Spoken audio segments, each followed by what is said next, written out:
We need God more than ever. And you also need God to inspire bravery. If you don't believe in God, how can you be brave in the face of assassination? It's only God. I also believe that God can be proud of you when you do your absolute best. And I don't think many people genuinely do their best in the world anymore. When I say do your best, people sit and go, oh yeah, okay. No, when's the last time you actually did your best? Like, I don't train to run marathons, but I know if I gave my best, I could run a marathon right now, first try. If I gave my best, life depending on it. When's the last time people have genuinely given their best to anything? There are people going through the world and going through life today that don't give their best or 100% effort to anything ever. Ever. They can't even remember the last time they tried. So when I'm sitting in a dungeon, I'm sitting in a Romanian jail cell, I understand that it is a chance that God has given me and my ancestors are watching for me to do my absolute best and to show to them that I am the man I say I am. You can't become the most famous man in the world for mental resilience and God not test your mental resilience. I think that would be a very amateur way to view the world, that you can now become one of the most famous men in the world who talks about mental discipline and mental resilience and God's not going to test it. I think God's going to come along and say, okay, you want to be Mr. Famous. All right, let's see what you have. So I believed it was a chance to show God and show my ancestors and show my father that I am the man I say I am. Well, it says in the Quran, just because you believe, you think Allah will not test you. Just because you believe in me, you think you're not going to be tested. I think being tested is a great thing for That's you. how God shows love. Yeah. Because because God's love is a disciplinarian love. It's a masculine love. It's like a father. A father shows love through putting you on the bike, letting you fall over, letting you hurt your knee, picking you back up, putting you back on the bike. That's how a father shows love, and God is the same. We learn through pain and suffering, which is why God gives it to us, because God is here to teach us. God is like a father, and a father teaches you, I believe, through pain.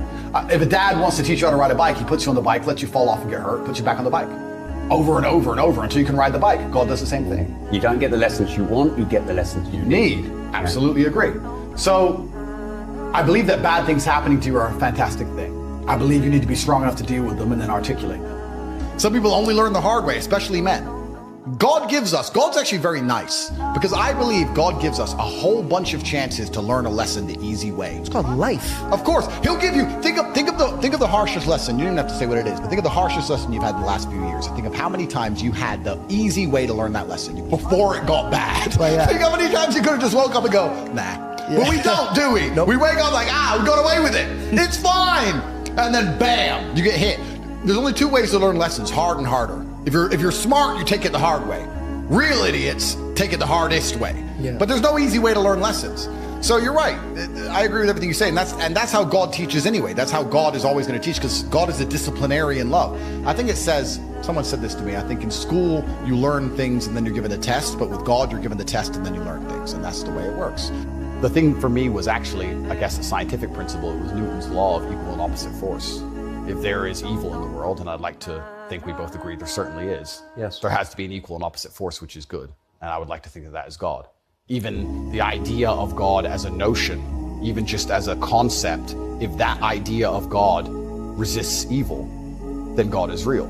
If you have two islands, you have two people, let's say a ship crashes, and you have two people who swim to two different islands. And one island, they're atheists, savages, and they rip you apart. And the other island, you get there and they believe in God and they believe they're not allowed to kill you. Even just their idea of God saved your life. So I think even just the concept of God in and of itself, if enough people believe it and it makes them do good, then God must be true. And that's the equal and opposite force to the evil of the world. And this is how I view it. So I don't see how anybody with a conscience cannot believe in God. When I sat there and I became religious, because I realized there's so much evil in the world, God must exist. You can't, equal and opposite force. Light has science. darkness, Light has darkness. Yeah. And I see so much pure evil. The devil must be real, which means God must be real. It's interesting that this is almost proof for God in so many ways, when you're going to wake up and realize that there is genuine evil in the world, and there's genuine good in the world, and there are two sides and two camps. And I do believe that the good is on the side of truth, and I do believe that comes from God.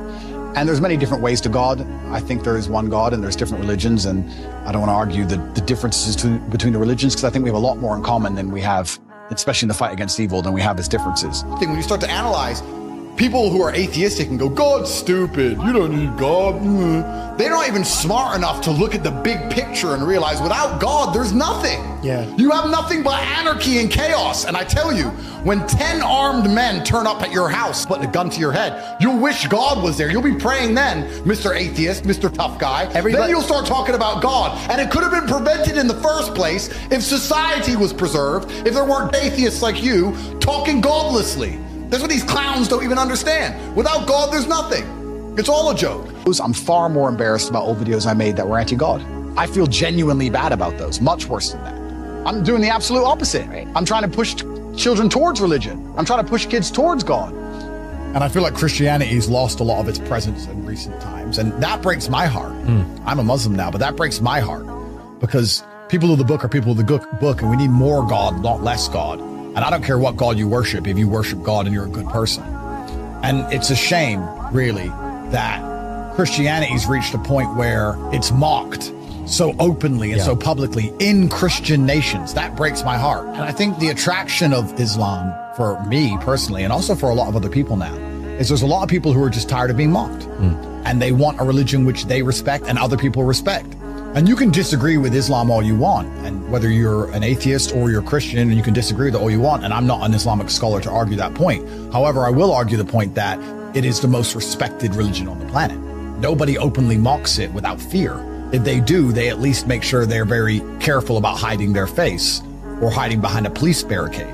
Whereas people will mock Christianity openly and think it's a joke. And I feel like it's time for the Christians to take power back by ensuring that their religion is respected. I mean, people often ask why I reverted to Islam. And I heard someone say something that you see life and you see other people as you see yourself. So if you're a thief, you think everyone's a thief. You're worried about everyone stealing from you because you would steal in their position. That's how you like view the world. It's how cheaters view. That's how cheaters view the world. That's right. And then I was sitting thinking, well, maybe, and of course, this just came from my mind. I said, well, maybe you see a religion how you see yourself. Like, I see myself as somebody who is feared, nobody would want to mock. I see myself as somebody with strict standards and discipline. I see myself as somebody who stands up for what he believes in and doesn't care if he's assaulted and attacked for it. Maybe that's why it was so appealing to me. And then when I'd sit and I'd study it and I'd read and I'd realize how close it actually is to Christianity. We believe in so many of the same things. And I don't want to get in trouble here because I am not an Islamic scholar in any way, but I've had even other people say to me, some Christians who I spoke to who started to read the Quran, they're like, it's just condensed. It's like stronger. Yeah. And I think that's what the appeal of it is to me. And I also like having hard yeses and nos. And I believe that if you have a religion where you just accept everything, then you believe in nothing.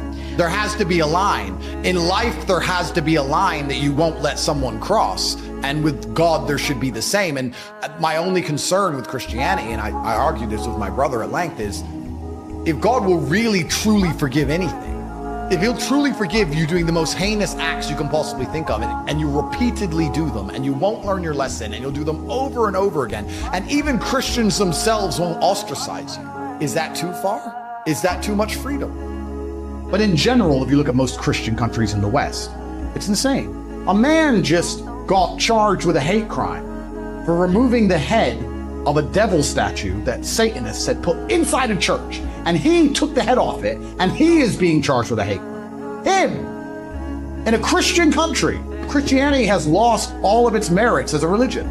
If you do not have strong parameters of what is right and what is wrong, and if you're afraid to say them, go to a Christian and say, is homosexuality allowed? Do you agree with it? And they're going to pussyfoot around the question.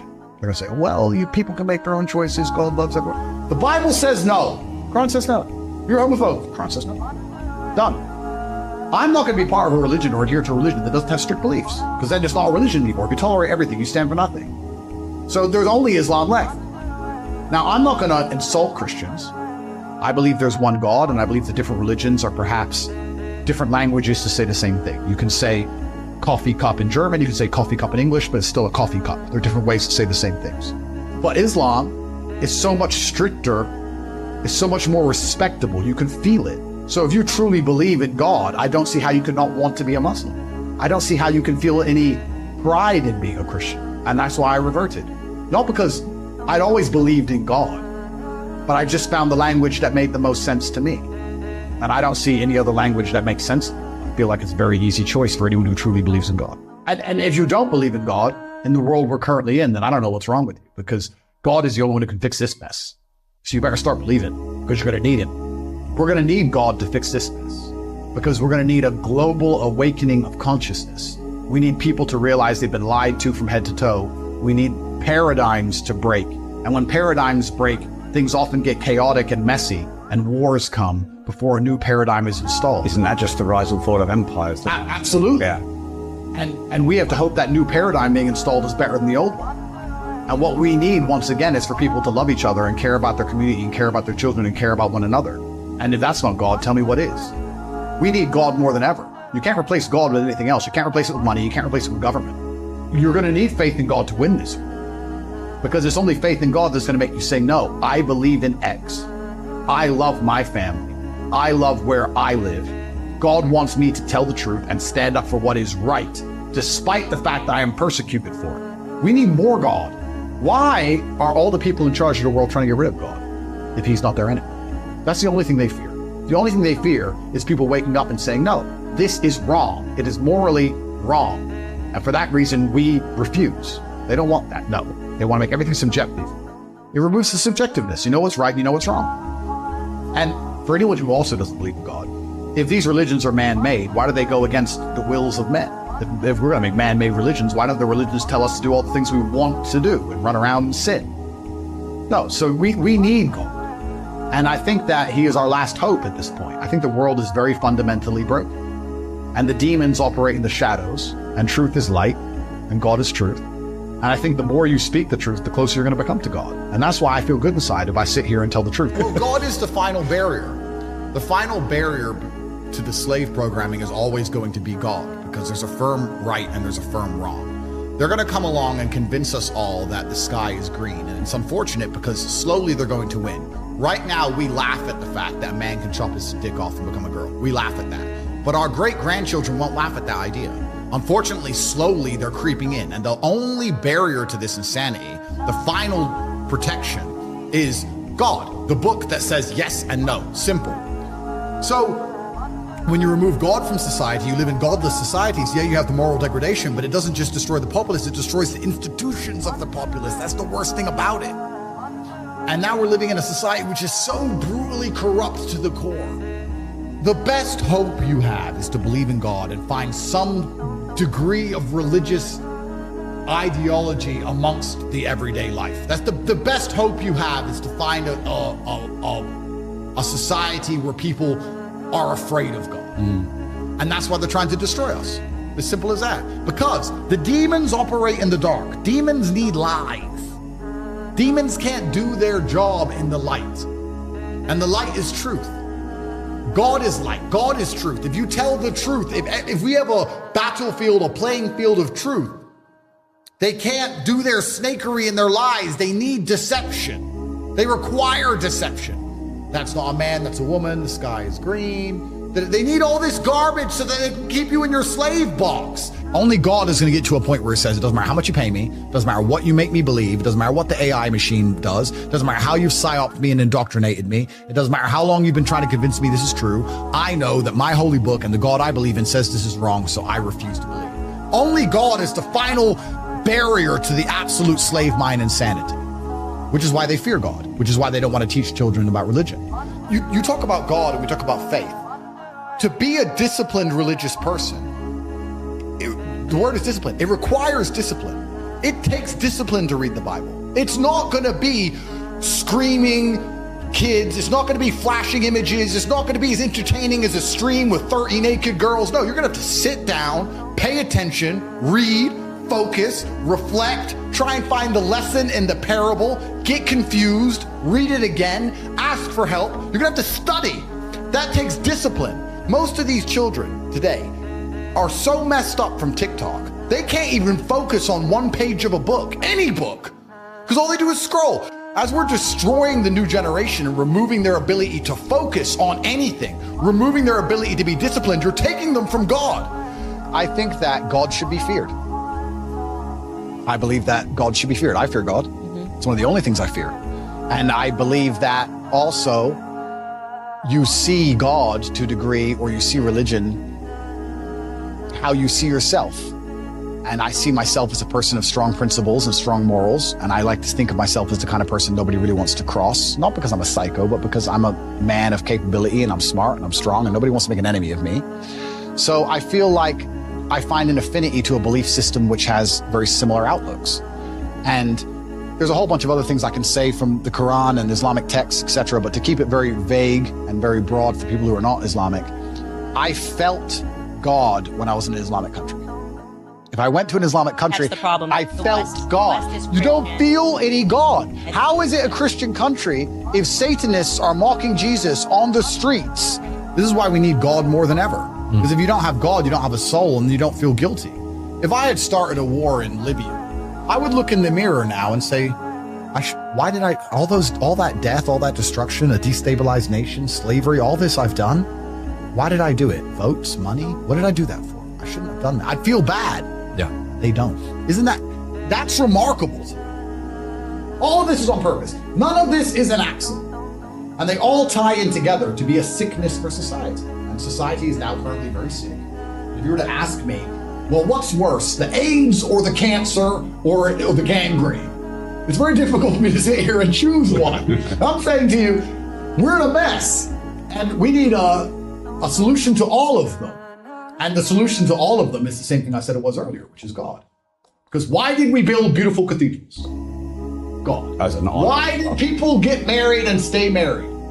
God was the solution to everything. That's why they're trying to remove it. They have to remove God so they can attack all of these different institutions with these insane ideologies. And these ideologies are weaponized virtue. So what do we have besides God? Only God can save us now, my friend. Better start praying. Because we ain't got anything else. There's nothing else to believe in. What else are you going to believe in? It's scary. If you believe in God, you're not going to worship your wife. You're going to respect your wife. You're going to do your very best to do good by her. But you worship God. You're not going to allow a woman to trounce all over you. You're like, no, sorry, we live godless. We live within certain boundaries within this house, and we're a religious household, and you're not going to do that. Otherwise, we're not going to be together anymore. This is how it works. We're a religious household. Yep. But everybody worships something. Yeah. By talking about being an atheist, you think you're just showing the world how smart you are and that nothing's above you. But it's absolutely not the opposite. You're worshiping fame. You're worshiping clicks, likes, money, some other person, some human. It's garbage. Am I going to give up? That's what they want more than anything. That's what all of this is about, to chop off the head of the general. They want to destroy my life to stop anybody else being brave. Remember that top G guy? He had it all going for him, didn't he? He had all that money, flying around the world, living on a yacht. Everything was fine for him. He spoke too much. Listen, you're doing well right now. It's not worth it. Look what happened to that guy. He's still in jail. That's what they want to do. I couldn't live with myself if I shut up. I couldn't look in the mirror if I am quiet. They'll kill the general at the front even if the army wins. That's how it is. My future's set. It is what it is. I believe in God. I refuse to shut up. I've made my decisions. I'm the man I am. I've made my bed and I'm going to lie in it. So it is what it is. No, I deserve it because I'm so great, but I deserve it because I'm brave enough to help other people. I think God gave it to me because I'm here to help other people. I genuinely believe God gave it to me so that I could run TatePledge.com and feed starving children, help people escape the matrix before the hole in the cloud closes, save people from depression by explaining to them that nobody cares. I believe I have a purpose. I believe that's why it was given to me.